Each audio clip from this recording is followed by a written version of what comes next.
The low, guttural rumble of a big-bore diesel engine pulled Arthur Miller from the familiar rhythm of his work. It was a sound that didn't belong, a deep, modern thrum that vibrated through the soles of his worn leather boots and up into the bones of his legs. He was in the machine shed, the cavernous building that smelled of grease, damp earth, and 50 years of sweat. His hands, stained with the permanent grime of a farmer, were carefully working a new gasket onto the magneto of his 1952 Farmel M. The old tractor was his grandfather's, and like everything else on the farm, it was paid for. He laid his wrench on the clean rag beside the engine block and walked to the massive sliding door, his steps slow and deliberate. He pushed the heavy door just enough to peer out. The late spring sun, bright and unforgiving, glinted off something impossibly green, impossibly clean, sitting high on a lowboy trailer. The truck, a Kenworth with a sleeper cab, was idling at the end of their half-mile gravel lane, right where it met the county blacktop. On its back sat not one, but two brand-new John Deere tractors. From this distance, they looked like giant sleeping insects, their paint so glossy it seemed wet. Art knew the model without even seeing the numbers. 440s. The dealer had been pushing them for months. A cold knot tightened in his stomach. He hadn't ordered these. He hadn't signed a single piece of paper. The screen door of the white clapboard farmhouse slammed shut. David, his son, came striding out, a wide, proud grin on his face. At 28, David was tall and strong, the product of his father's hard work. But his hands were softer, his outlook shaped by university agriculture classes and the glossy pages of Successful Farming magazine. He waved at the truck driver, a big, confident gesture. "They're here, Dad," he called out, his voice full of a triumph that grated on Art's nerves. "Right on time." Art slid the shed door the rest of the way open and stepped out into the sunlight, blinking. He didn't walk toward his son. He walked past him, down the long lane toward the road, his worn boots crunching on the gravel. Each step was heavy with a sense of dread and betrayal. He could feel the eyes of his neighbors, the Hendersons to the west, and the Clarks to the east, peering out from their windows. An event like this, the delivery of 2 new tractors, was big news in their quiet corner of Iowa. David jogged to catch up. "Dad, what are you doing? He's waiting for you to tell him where to unload." Art didn't answer. He kept walking until he stood directly in front of the massive chrome grille of the Kenworth. He held up a hand, a simple, firm gesture. The truck driver, a young man no older than David, leaned out his window, a confused look on his face. "Morning. Got a couple of 440s for Miller Farms," the driver said, holding up a clipboard. "I can see that," Art said, his voice quiet but hard as forged steel. David came up beside him, his voice a frantic whisper. "Dad, for God's sake, what is the matter with you? We talked about this. The old 4020 is on its last legs, and the M can't handle the new chisel plow. We need the horsepower. We need the sound guard body for comfort. We're losing time and money with every breakdown." Art finally turned to look at his son.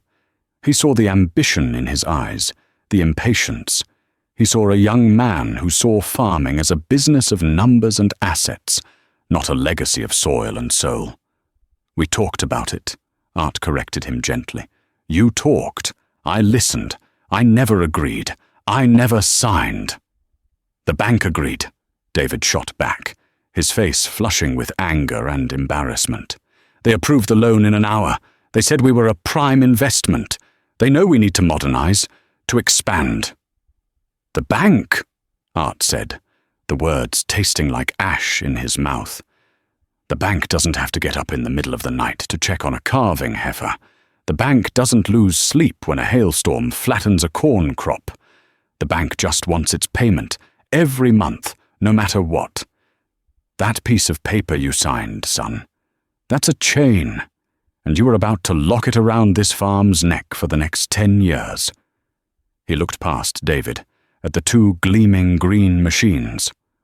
130 horsepower each, turbocharged 6-cylinder diesel engines, air conditioning, a radio, a hydraulic seat.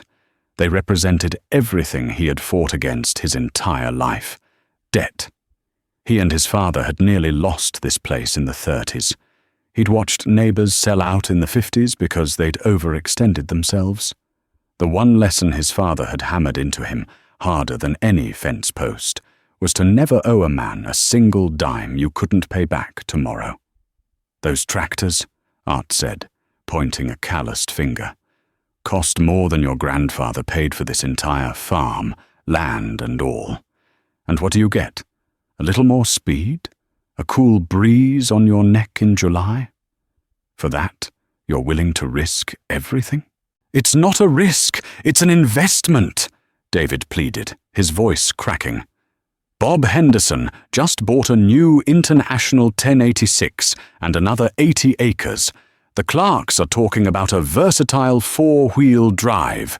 We're getting left in the dust, farming with museum pieces. The mention of Henderson stung. Bob was a good neighbor, but a terrible influence, always chasing the next big thing, his line of credit as long as the county road. Art ignored the comment. He turned his attention back to the truck driver, who was now watching the family drama with wide, uncomfortable eyes. Son, Art said, his voice calm and final, I appreciate you bringing them all the way out here. But there's been a mistake. These tractors aren't setting a tire on Miller land. You need to turn this rig around and take them back to town. The silence that followed was absolute. The only sound was the low, burbling idle of the Kenworth's diesel engine. David stared at his father, his face a mask of disbelief and humiliation. The driver looked from the old man's unyielding expression to the son's crushed pride. He knew who was in charge. Yes, sir, the driver said quietly, pulling his head back into the cab. He put the clipboard down, grabbed the big steering wheel, and began the slow, awkward process of backing the massive trailer onto the soft shoulder of the road to make the turn. The groan of the steering gear and the hiss of air brakes were deafening in the quiet morning air. David stood frozen, watching the green tractors that represented his vision for the future slowly retreat down the road. You're a stubborn old fool, he whispered, his voice thick with fury. You're going to ruin us. Art watched until the truck was just a shimmer of heat on the horizon. He didn't feel triumph. He felt a profound sadness. He had just protected his farm, but he might have just lost his son. Now, before we get into the fallout from that decision, a decision that echoed through the hollows and across the flatlands of our county for years to come, I have to ask you all a question. Standing there at the end of that gravel lane, who do you think was in the right? Was it Art, the old man, holding fast to the hard-won wisdom of his generation and his iron-clad rule of no debt? Or was it David, the young buck, trying to drag the family farm into the modern era, believing you had to spend money to make money? Let me know what you think down in the comments, because what happened next tested both of their beliefs to the breaking point. The supper table that night was a battlefield of silence. Sarah, Art's wife, moved between the stove and the table with a practiced quietness, her face a neutral mask that couldn't quite hide the worry in her eyes. She placed a platter of fried chicken in the center of the table, the familiar, comforting smell doing nothing to ease the tension. The only sounds were the scrape of forks on plates and the ticking of the old regulator clock on the wall. David ate with a grim determination, his eyes fixed on his plate. Finally, he pushed his chair back, the legs screeching against the linoleum floor. I just don't understand you, Dad, he said, breaking the ceasefire. Everything I do, everything I suggest, you shoot it down. It's like you don't trust me. You don't think I have a brain in my head. This isn't about trust, David. It's about prudence, Art replied, his voice low and even. He hadn't raised his voice, but the words carried weight. It's about knowing the difference between a want and a need. It's about respecting what came before you. This land wasn't bought on credit. It was paid for with sweat and blood and going without. I won't be the one to sign it over to a banker for a couple of shiny machines. They're not just shiny machines, David shot back, his voice rising. They're tools that would let us plant faster, harvest cleaner, and have fewer breakdowns. While you're out there nursing that old 40-20, Bob Henderson is picking up another 100 acres to rent because he has the equipment to handle it. He's growing. We're stagnating. And it's because of you. Let's see how much Bob Henderson is growing when interest rates hit 15%, Art muttered, more to himself than to anyone else. He stood up, taking his plate to the sink. The discussion is over. The next morning, Art was in the shed before the sun had cleared the horizon. The air was cool and carried the scent of dew on alfalfa. He switched on the bare bulb hanging from a cord, casting a pool of yellow light over the John Deere 40-20. It was a good tractor, a 1968 model, one of the last of the truly great ones in his opinion. But David was right about one thing. It was tired. The diesel engine was getting hard to start, and a thin wisp of blue smoke from the exhaust pipe told a story of worn rings and tired cylinder liners. Instead of feeling defeated, Art felt a familiar sense of purpose. This was a problem he could solve with his hands. He wheeled the heavy engine hoist over, hooked the chain to the lifting eyes on the engine block, and began the methodical process of disconnecting the fuel lines, the wiring harness, the radiator hoses. His movements were efficient, born of thousands of hours spent in this shed. He knew every bolt by feel. By noon, the big 6-cylinder engine was out of the frame, hanging from the hoist like a captured beast. He set it on a heavy-duty engine stand and started the teardown. The narrative of the next few days was written in steel and oil. He pulled the head, the heavy chunk of cast iron groaning in protest. He laid the head bolts out in the exact order they were removed. He inspected the cylinder head gasket for signs of a leak. He ran a straight edge across the head and the block deck, checking for warpage. He pulled the oil pan and then began the delicate, heavy work of removing the piston and rod assemblies. He numbered each one with a metal punch so it would go back in the exact same cylinder. He pushed out number 3 and saw the problem immediately. The piston skirts were scored, deep grooves cut into the aluminum from years of hard work. He ran a fingernail over the cylinder liner. It was smooth at the top, but he could feel a distinct ridge at the bottom of the piston's travel. The engine needed a full in-frame overhaul. New pistons, rings and liners. David walked into the shed and stood there, watching. He saw the greasy parts laid out on the workbench, the engine block exposed and vulnerable. "You could have the dealer do that," he said, his voice flat. "They'd have it done in 2 days." "And charge me $2,000 for it," Art said, without looking up from where he was measuring a crankshaft journal with a set of micrometers. "This way, it costs me parts, a few gaskets and my own time. The parts I can afford. The time is my own to give." He held up the micrometer for David to see. "Crank's still in spec. That's good news." David just shook his head and walked away. He didn't see a problem being solved. He saw a week of wasted time, another testament to his father's stubborn refusal to join the 20th century. The story of the returned tractors spread through the coffee shop gossip mill and the co-op bulletin board like a fungus. When Art went into town for parts, He could feel the change. Men who used to greet him with a hearty handshake now gave him a curt nod. At the sale barn, he overheard Bob Henderson holding court by the cattle pens. "Can you believe it? Old Art Miller sending back 2 brand-new 44440s, Henderson said, loud enough for Art to hear.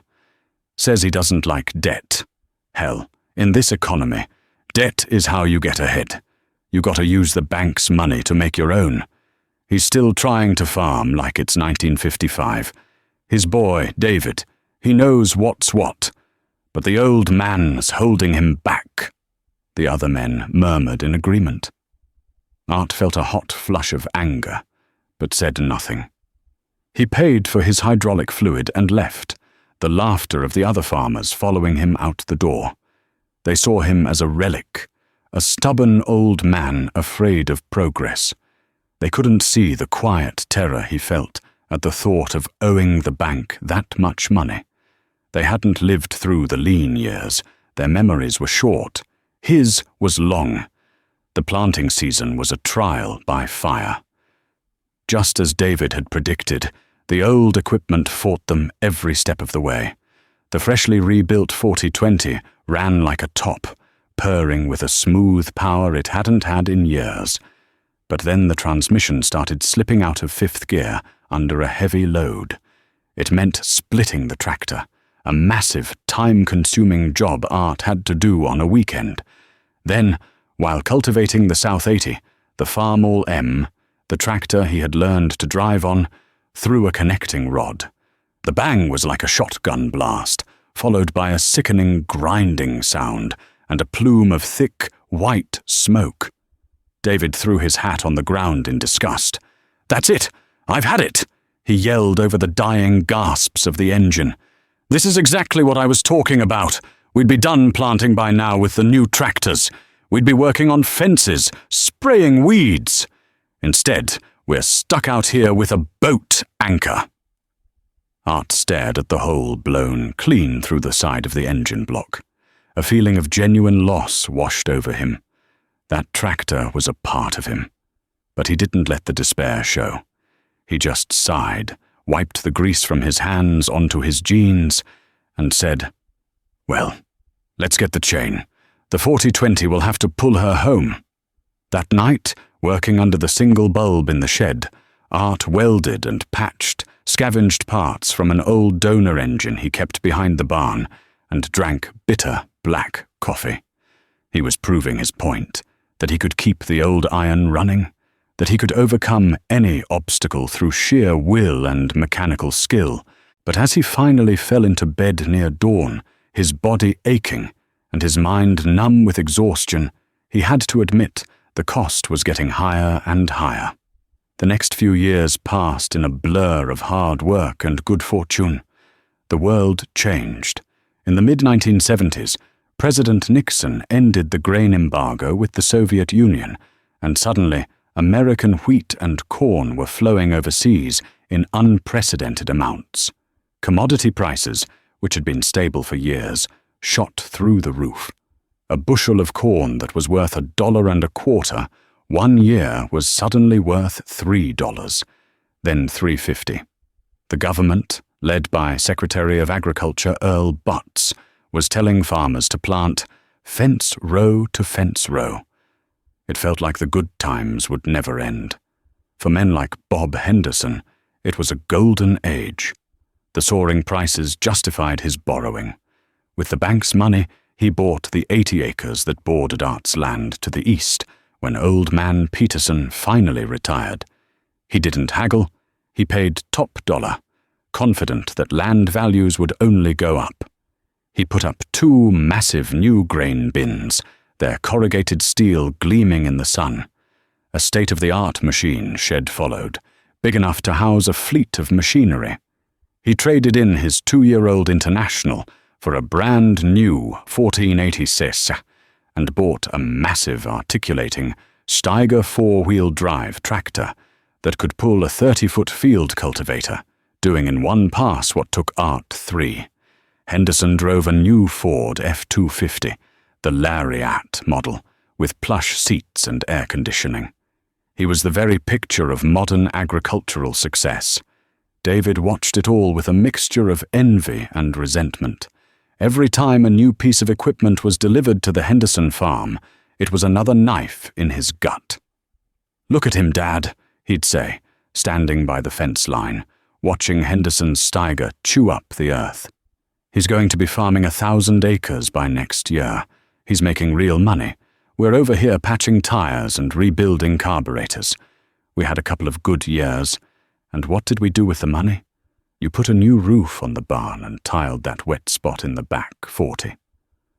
The roof will keep the hay dry for the next 50 years, Art said calmly, and that tile will make that ground productive for your son, if you ever have one. Those are permanent improvements. Henderson's new tractor will be obsolete in 10 years, but his bank payments won't be." Art had taken the windfall profits and used them with surgical precision. He paid off his annual operating loan at the bank by July instead of December. He put a large chunk of cash into a savings account, a buffer against the inevitable bad year. He went to a farm auction and bought a used, but meticulously maintained, Alice Chalmers 7060 with low hours. It wasn't as fancy as a new Deere, but it was a solid 160 horsepower tractor, and he paid for it with a check, haggling the auctioneer down to a price that made him smile. The community saw it as just another example of Art Miller being cheap.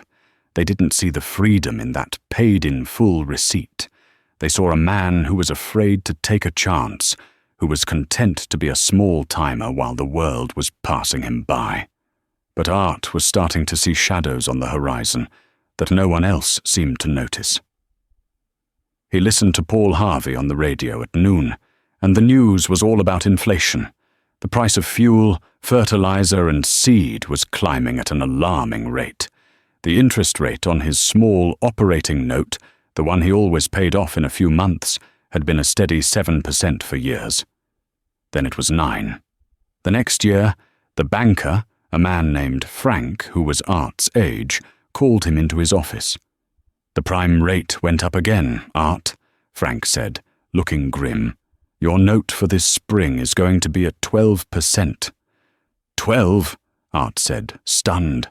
"Frank, that's highway robbery. It's out of my hands." The banker sighed, leaning back in his squeaky chair. "It's coming down from the Federal Reserve. They're trying to tame this inflation. Be careful out there, Art. These good times, they feel a little too good. It feels like the top of a hill, and you know what happens when you get to the top of a hill." David, who had come with him to sign the papers, scoffed. "All the farm journals say this is the new normal.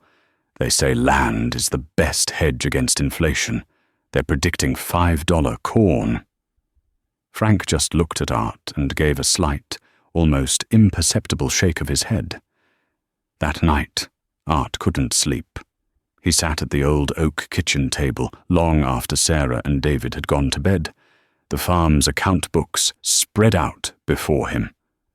The numbers were all there, in black ink, assets, liabilities, net worth. It was a healthy ledger. They were secure. They were solvent. They were free. But a deep, cold unease settled in his gut. It was a feeling he hadn't had in years, a primal farmer's instinct that the weather was about to turn. He got up and walked to the window, looking out across the yard toward the east. The security light on Bob Henderson's pole cast a bright, sterile glare over his farmstead. It illuminated the massive new machine shed, the gleaming grain bins, and the fleet of new, red International Harvester machinery parked in a neat row. In the distance, Art could see the powerful headlights of Henderson's Steiger, still working afield, pushing late into the night. He could hear the faint, deep roar of its powerful engine, a sound of relentless ambition, a sound powered by diesel fuel and bank loans. It was the sound of the future, everyone said. But to Art, alone in the quiet of his debt-free farmhouse, it sounded like a storm gathering on the horizon. The feeling began not as a thought, but as a pressure in the air. The summer of 1979 arrived hot and stayed that way, a relentless, baking heat that settled over the cornfields like a wool blanket. Day after day, a merciless sun beat down from a sky the color of pale ceramic. The corn leaves, which should have been broad and green, began to curl inward on themselves, a defensive posture against the loss of precious moisture. The creeks dwindled to trickles, then to strings of stagnant pools buzzing with insects. Art watched the sky, his face etched with a worry that went bone deep. He'd seen droughts before. This one felt different. It felt personal. David, now more subdued since the fight over the tractors, worked with a grim efficiency. He saw the same signs as his father, and the confidence he'd once worn so easily had been replaced by a quiet anxiety. The farm journals he still read were full of optimistic projections, but the reality was visible in the cracked earth of the feedlot. One afternoon in late July, Art was under the Alice Chalmers 7060, greasing the U-joints on the drive shaft when he saw Bob Henderson's new Ford pickup barrel down their lane, kicking up a plume of choking dust. Henderson jumped out before the truck had even stopped, his face flushed and beaded with sweat. "Art, you got a spare hydraulic pump for an international combine? A 1460? Henderson asked, his voice tight with panic. Mine went out, blew a seal and ran dry. The dealer in Des Moines says it's 3 days to get one from the warehouse in Moline. 3 days! The corn is burning up on the stalk as we speak." Art slowly slid out from under the tractor on his creeper and sat up, wiping his greasy hands on a red rag. "Don't have anything that new or that specific, Bob. You know that. All my stuff is older." Henderson kicked at a loose piece of gravel, his frustration boiling over. "Damn it, this thing is barely 2 years old. $100,000 machine, and it's dead in the water over a $500 part. $500! He ran a hand through his thinning hair. "I'm losing yield every hour that corn sits out there." Art just nodded slowly. He didn't say a word. He didn't have to. He just looked over at his own combine, an old John Deere 6600 side hill, not as big or as fast as Henderson's, but simple. He had a spare hydraulic pump for it on a shelf in the shed, bought for $20 at a farm sale 5 years ago. He knew every belt, every chain, every bearing on that machine. He could tear it down and put it back together in the dark. Henderson, for all his capital investment, was completely helpless, waiting on a part from a distant warehouse, a prisoner of his own modern complexity. The drought broke in the second week of August, but it did not break gently. The sky, which had been a pale, hazy blue for weeks, turned a sickly shade of green-grey in the west. The air grew heavy and still, and an unnatural silence fell over the land. Art, who was on the back porch, looked at the roiling clouds and felt a familiar dread. "Sarah! David! Get to the cellar!" he yelled into the house. The storm hit not with rain, but with a furious barrage of wind and hail. It started as pea-sized stones that rattled against the roof, then grew to the size of marbles, then golf balls. The sound was deafening, a relentless, roaring bombardment that sounded like the world was being torn apart. From the small, grimy window of the fruit cellar, they could see nothing but a churning white wall of ice and fury. It lasted for 20 minutes that felt like an eternity. When it was over, they emerged into a world transformed.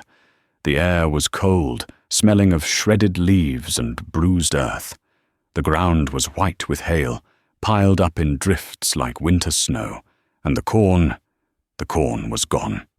The proud 7-foot stalks were stripped bare, beaten down into a tangled, shredded mess.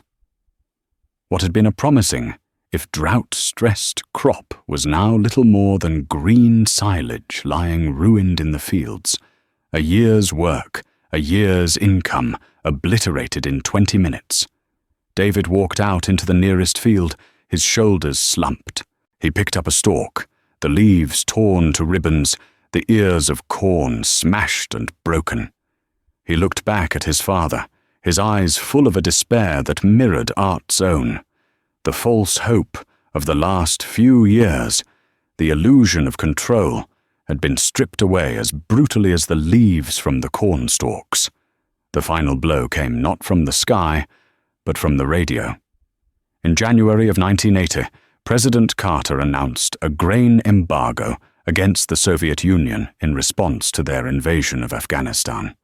The massive export market that had propped up prices for a decade vanished overnight.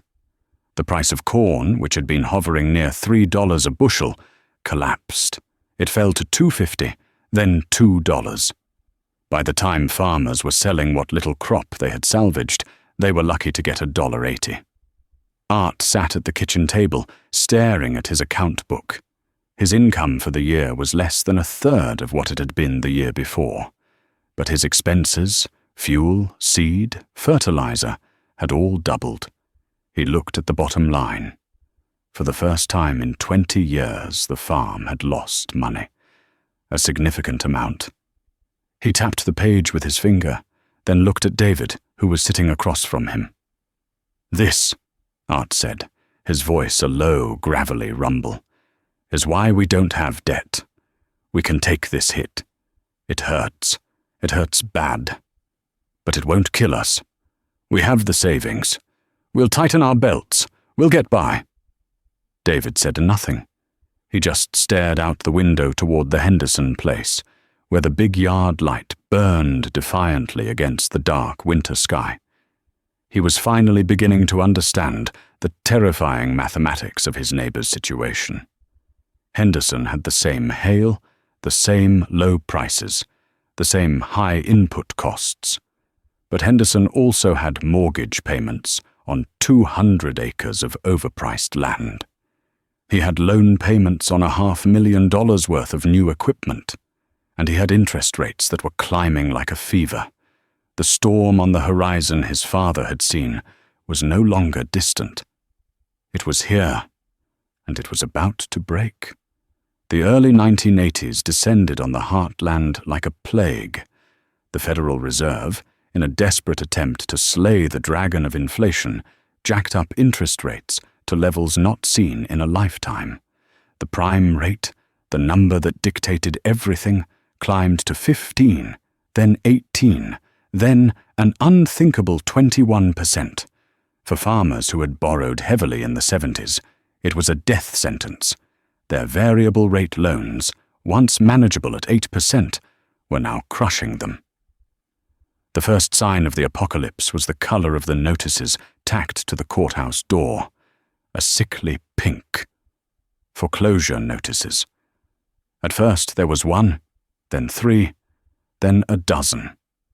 Farms that had been in the same family for 100 years were going under the auctioneer's hammer. The value of farmland, the very bedrock of the agricultural economy and the collateral for all those loans, plummeted.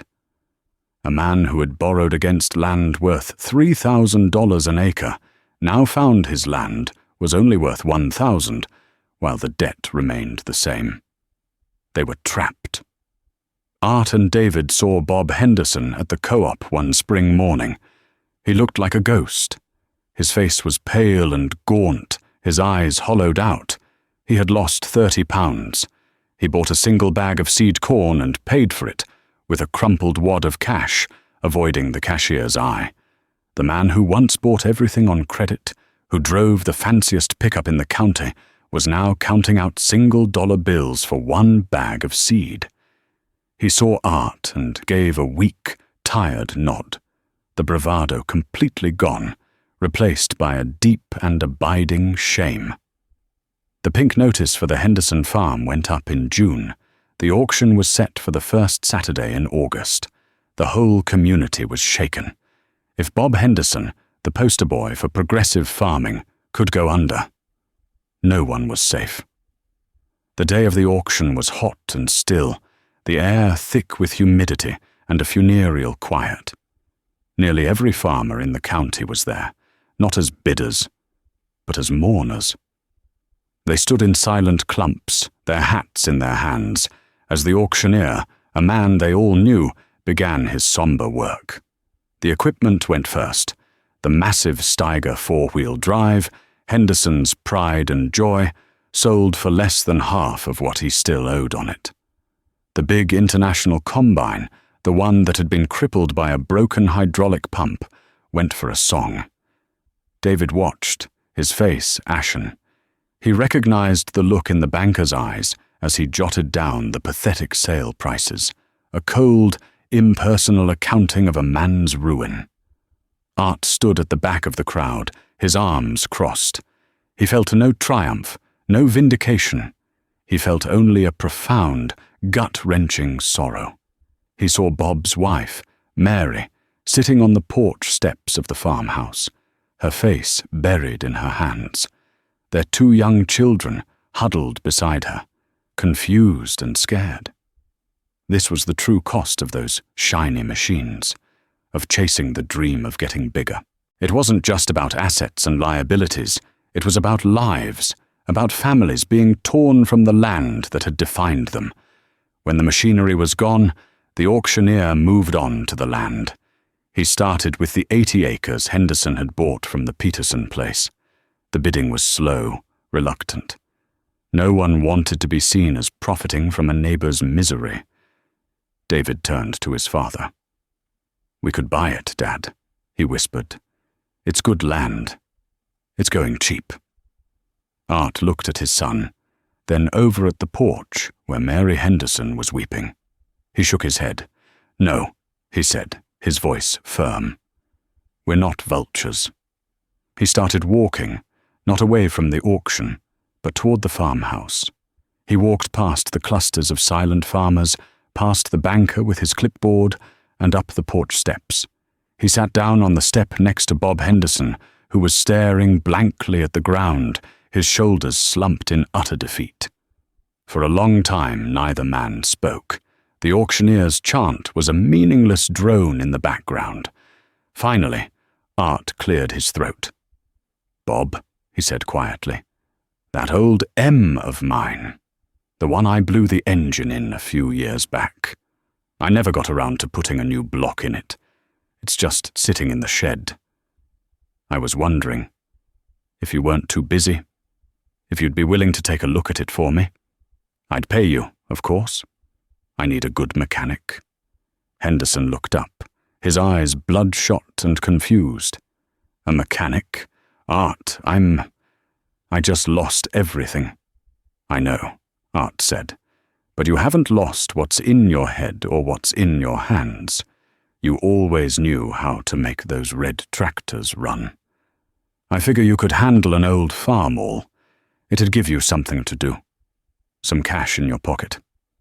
Bob stared at him, his mouth slightly open. He was seeing not pity, but respect. He was being offered not a handout, but a job. A chance to use his skills, to feel useful again. A single tear traced a path through the dust on his cheek. He nodded slowly, unable to speak. Art stood up and put a hand on his neighbor's shoulder. "Come by on Monday," he said. Then he walked back to his truck, David following him in silence. They got in, and Art started the engine. As they pulled out of the lane, David looked at his father, his eyes shining with a new kind of understanding. "You could have bought his land for nothing," David said, his voice thick with emotion. "A man's dignity is worth more than a piece of dirt," Art replied, his eyes fixed on the road ahead. In that moment, David finally understood. The farm wasn't just about acres and bushels. It was about character. It was about community. It was about knowing when to stand firm and knowing when to extend a hand. The lesson his father had been trying to teach him for years, finally hit home, not with the force of an argument, but with the quiet power of a simple act of grace. In the years that followed, the farm crisis slowly receded, leaving deep scars across the landscape. The county was emptier, for sale signs still dotted the roadsides, and many farmhouses stood dark and abandoned. But Miller Farms had survived. It had more than survived. It had quietly prospered. Bob Henderson came to work for Art that Monday, and he never really left. He was a gifted mechanic, and with Art's guidance, he learned the art of keeping old iron alive. He found a new sense of purpose in the Miller machine shed, his hands always stained with the honest grease of repair, not the anxious sweat of debt. Together, he and Art built a small side business, overhauling engines and transmissions for other farmers who were also learning the value of running older, paid-for equipment. It wasn't a glamorous life, but it was a solid one. The Hendersons eventually found a small house to rent in town, and they made it through. The community's perception of Art Miller had undergone a profound transformation. The man they had once dismissed as a stubborn old relic was now regarded with a quiet reverence. He was the one who had seen the storm coming. He was the one who had held fast to the old truths when everyone else was chasing a new and dangerous dream. Younger farmers, the ones who had managed to hang on, started stopping by the machine shed, not just for parts or repairs, but for advice.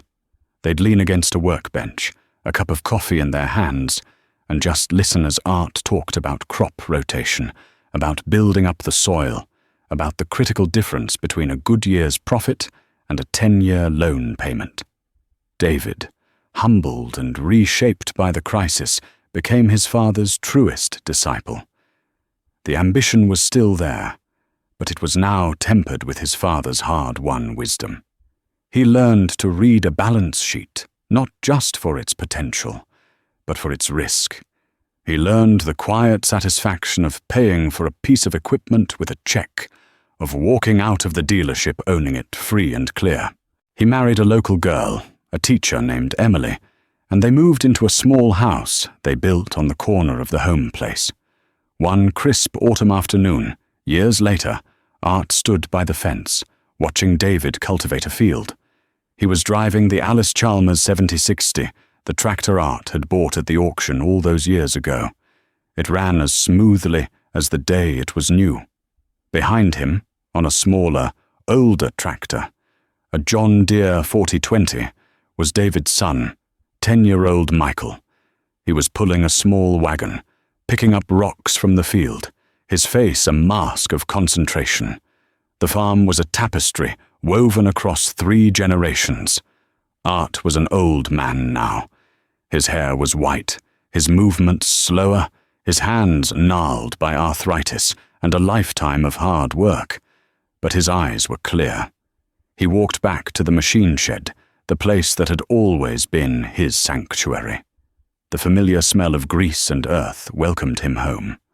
The old Farmel M, the one Bob Henderson had rebuilt engine block and all, sat in the corner, its red paint faded but its engine sound.